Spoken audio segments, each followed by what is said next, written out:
Hello दोस्तों। Last video में हमने आरएल सीरीज सर्किट के लिए उसका परफॉर्मेंस एनालिसिस किया था। किस प्रकार वोल्टेज है, किस प्रकार करंट है, वोल्टेज के कितने कंपोनेंट मिलते हैं, वहाँ पे रिएक्टेंस का क्या रोल है, इम्पीडेंस का क्या रोल है, पावर का इक्वेशन कैसे बनता है, पावर कितना कंजम्पशन होता है, पावर कैसे कंजम्पशन होता है, ये सारी चीज़ें हमने आरएल सीरीज सर्किट के लिए लास्ट वीडियो में देखा था। अभी हम लोग आरसी सीरीज सर्किट के लिए सेम चीज़ें देखेंगे।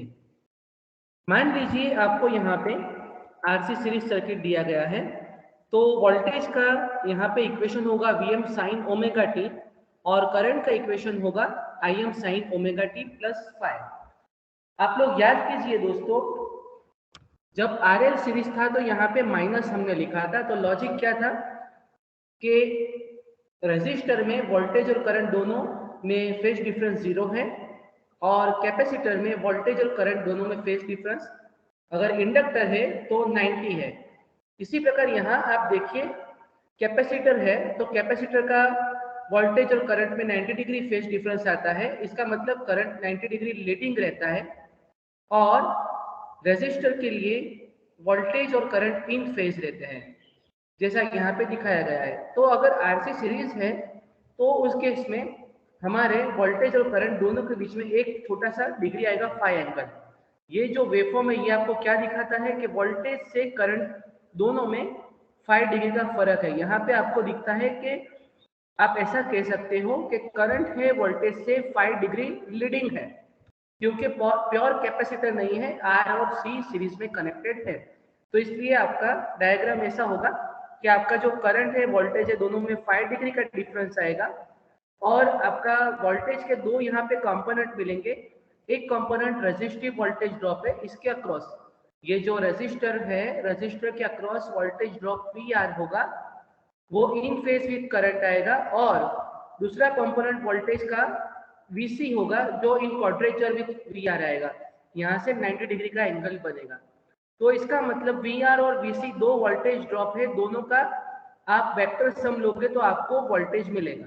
तो ये है कैपेसिटर और रेजिस्टर दोनों को सीरीज कनेक्शन में करके आपको ये ऑब्जर्वेशन होगा और आपके CRO पे ये वेवफॉर्म देख सकते हो।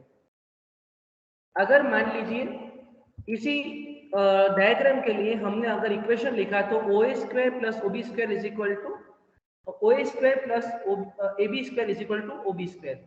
पाइथागोरस हमने अप्लाई किया है दोस्तों, इसका मतलब B R square plus V C square is equal to B square होगा। वी आर हमको पता है I R V C I XL is equal to V square.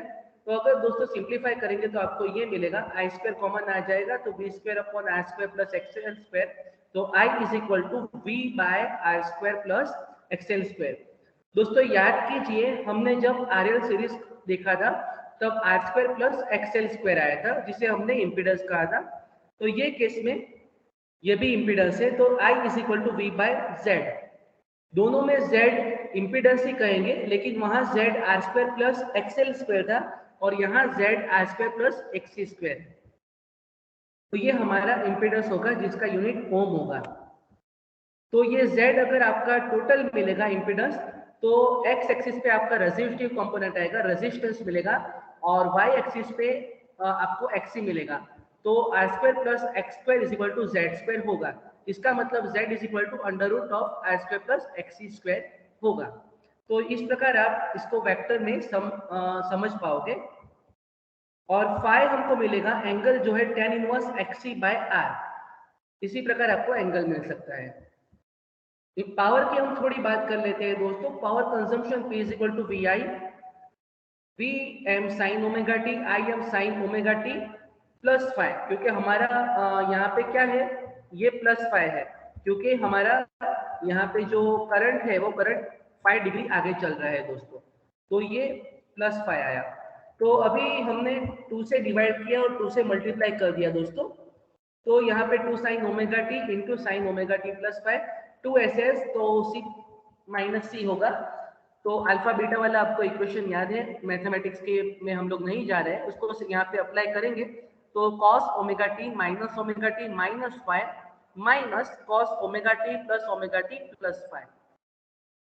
और यहाँ पे ये ओमेगा टी कैंसिल होगा, तो cos of minus five is equal to cos five, cos even function है दोस्तों, minus cos two omega T minus five, और ये टू ओमेगा टी है दोस्तों। इसको हमने जैसे आगे बोला था कि अगर कॉस में आपका डबल फ्रीक्वेंसी का यहाँ पे फंक्शन आएगा, आपका कॉसाइन या साइन है डबल फ्रीक्वेंसी का, उसका एवरेज वैल्यू दोस्तों यहाँ पे 0 होना है। तो ये आपका इक्वेशन मिला, सिंप्लीफिकेशन हमने v मल्टीप्लाई बाय आई किया तो, और ये सेकंड टर्म यहाँ पे एक काम करते हैं, V M I M by two दोनों से मल्टीप्लाई कर देंगे। यहाँ पे मिला V M I M cos phi, जो basically V I cos phi है, क्योंकि V M upon root two multiply by I M upon root two into cos five V I cos phi होगा, और ये टर्म पूरा दोस्तों 0 होगा क्योंकि कॉस टू ओमेगा टी 0 होगा। तो यहाँ पे आपको मिलेगा v into I into cos five. तो दोस्तों ये P equal to V I cos five R C series circuit, हमारा जो कंटेंट है वो यहाँ पे RC है, तो RC के लिए वी आई कॉस फाइव होगा। तो आगे बढ़ते हैं दोस्तों, तो RC में यहाँ पे वी आई कॉस फाइव है, तो अभी उसको सिंप्लीफाई करते हैं। तो यहाँ पे V I cos five, V is equal, हमको आई पता है, करंट पता है v बाय जेड जो हमने आगे देखा, cos five is equal to हमको पता है r बाय जेड, तो v इज इक्वल टू हम यहाँ पे आई जेड लिखेंगे और cos five is equal to r by Z लिखेंगे। तो v into I into cos five I Z Z r by Z, ठीक है। तो यहाँ पे v के बजाय हमने लिखा आई जेड, ये आई ऐसे ही रख दिया, cos five is equal to r by Z, दोनों में z कैंसिल हो जाएगा तो it is I square r।